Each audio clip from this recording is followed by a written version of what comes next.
આ સ્પર્ધામાં ગુજરાતના વિવિધ જિલ્લાઓમાંથી કુલ 80 પુરુષ અને મહિલા ખેલાડીઓ ઉત્સાહપૂર્વક ભાગ લીધો હતો। સ્પર્ધા અંતે એક પુરુષ ટીમ તથા એક મહિલા ટીમ વિજેતા જાહેર કરવામાં આવી। પુરુષ વિભાગના વિજેતા ખેલાડીઓ સમીર કક્કર, રણજીત ગોયલ, સુધર્મસિંહ, રામજીભાઈ તરાલ। મહિલા વિભાગના વિજેતા ખેલાડી જાગૃતિબેન પટેલ, પિંકી મોડ, લક્ષ્મી મહેરિયા, ખુરશીદા, નીતાબેન। ગુજરાત સ્ટેટ લેવલ ચેમ્પિયનશિપના આ વિજેતા ખેલાડીઓને ટ્રોફી દ્વારા ભેટ દ્વારા સન્માનિત કરવામાં આવ્યા હતા। આ તમામ વિજેતા ખેલાડીઓ હવે નેશનલ લેવલ ચેમ્પિયનશિપમાં ગુજરાત રાજ્યનું પ્રતિનિધિત્વ કરશે, જે રાજ્ય માટે ગૌરવની બાબત છે।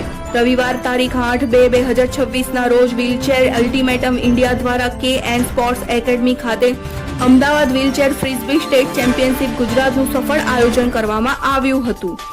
આ પ્રસંગે આયોજકો દ્વારા જણાવવામાં આવ્યું કે ફ્રિસ્બી વ્હીલચેર ગેમ માત્ર એક રમત નથી, પરંતુ આત્મવિશ્વાસનો ઉત્સવ અને સશક્તિકરણનું પ્રતીક છે।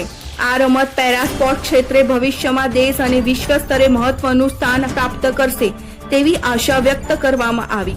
આ સમગ્ર આયોજન દ્વારા દિવ્યાંગ ખેલાડીઓમાં નવી ઉર્જા, આત્મવિશ્વાસ અને આગળ વધવાની પ્રેરણા મળી છે। ફ્રિસ્બી વ્હીલચેર ગેમ માત્ર એક રમત નથી, પરંતુ આત્મવિશ્વાસનો ઉત્સવ અને સશક્તિકરણનું પ્રતીક છે।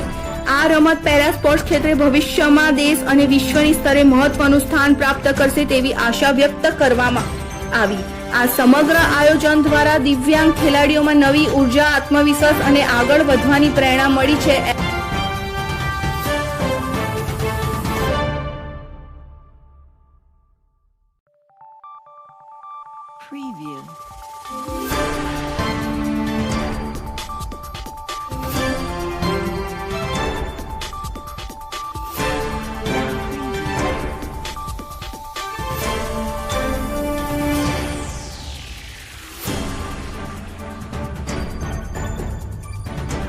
हम दिखाएंगे सच्चाई की खबर चैनल को लाइक कीजिए, सब्सक्राइब कीजिए और हमारे साथ जुड़े रहिए।